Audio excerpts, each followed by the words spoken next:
Cordial saludo, mi nombre es Byron Fandiño, soy estudiante de Ingeniería de Sistemas en la Universidad Nacional Abierta y a Distancia UNAD. Hoy quiero explicar sobre cómo funcionan los protocolos de TCP, UDP e IP. Comencemos con el protocolo IP. Entonces, IP es el acrónimo de Internet Protocol, que es una dirección IP. Una dirección IP es precisamente la identificación de un equipo como si fuera un número de cédula dentro de una red.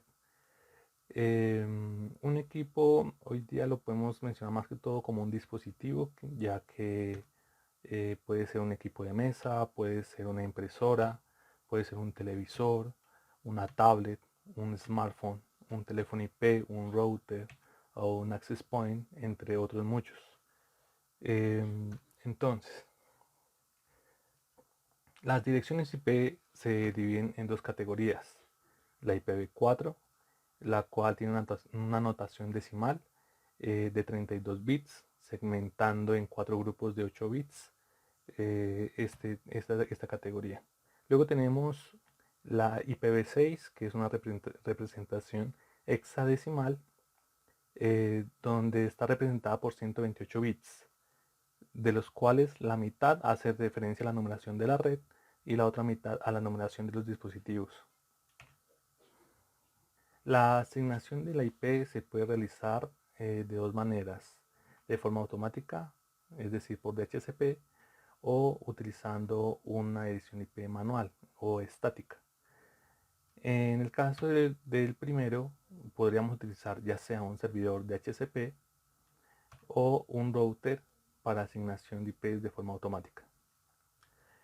En el caso del equipo del cliente tiene que estar configurado para recibir la IP de forma automática, así de igual manera que los DNS.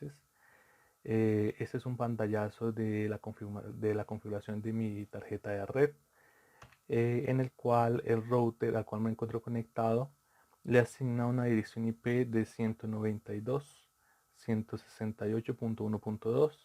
Asigna también la máscara, la puerta de enlace y los servidores DNS. En cuanto a la asignación de la dirección IP estática, se utiliza más que todo, ya sea para configurar impresoras o configurar un equipo en el cual estamos almacenando información para modificarla o para hacer backups, entre otros muchos servicios. Entonces, para realizar la configuración, vamos a las propiedades de la tarjeta de red, en la cual asignamos las direcciones IP de acuerdo a la configuración de nuestra red. En mi caso estoy apuntando a la .1.1, que es mi router, y estos son los servidores DNS de mi ISP. Entonces podemos comprobar la comunicación de la siguiente manera, realizando un ping entre dos dispositivos que se encuentran dentro de la misma red. Este es el pantallazo de mi celular, el cual se encuentra conectado de forma inalámbrica al router. El router le asigna una dirección de 192.168.1.4 y vamos a hacer un ping desde mi PC a mi celular.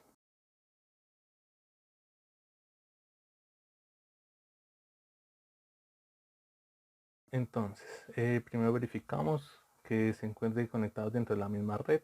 Ahí vemos que está en 192.168.1, que es la misma red en la cual se encuentra configurado mi teléfono. Realizamos un ping a mi celular a la .1.4 y como podemos ver hay una respuesta adecuada de comunicación.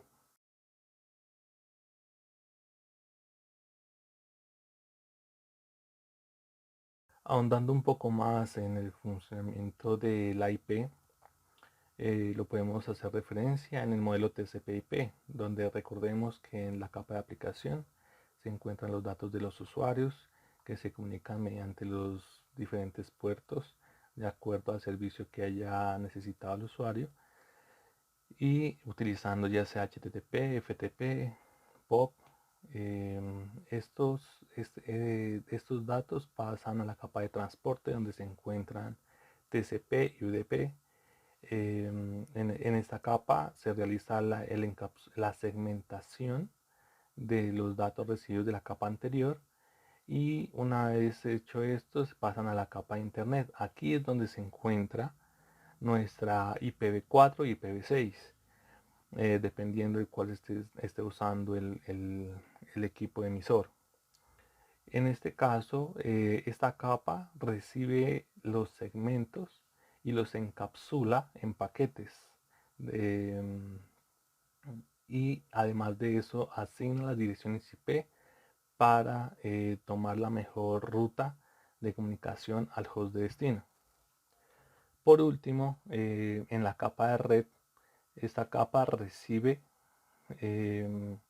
los datos de las capas anteriores, realiza una comunicación mediante enlace de datos y envía los paquetes mediante los medios guiados o no guiados, de acuerdo a cómo esté conectado a nuestro equipo emisor.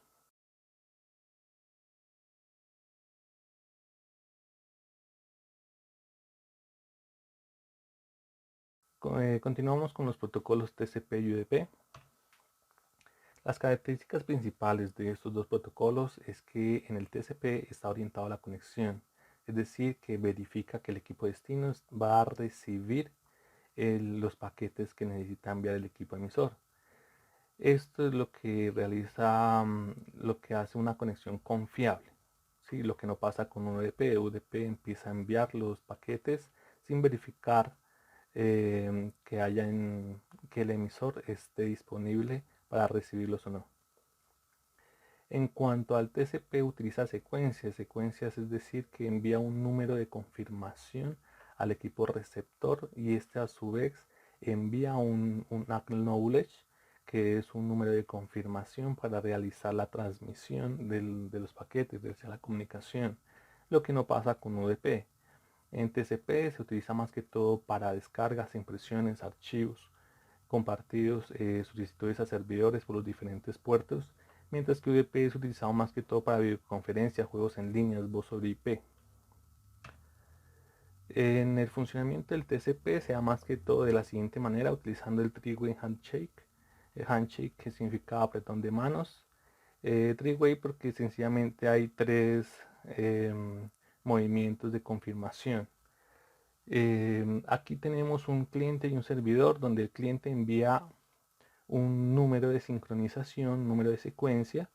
El servidor, en este caso el equipo destino, recibe ese número de secuencia y adicionalmente envía al equipo origen, el equipo cliente, no solamente el mismo número de sincronización, número de secuencia, sino que adicionalmente envía el acknowledge, que es el número de confirmación. Una vez que el equipo origen recibe tanto el acknowledge como el número de secuencia, entonces realiza la comunicación hacia el servidor enviando los paquetes.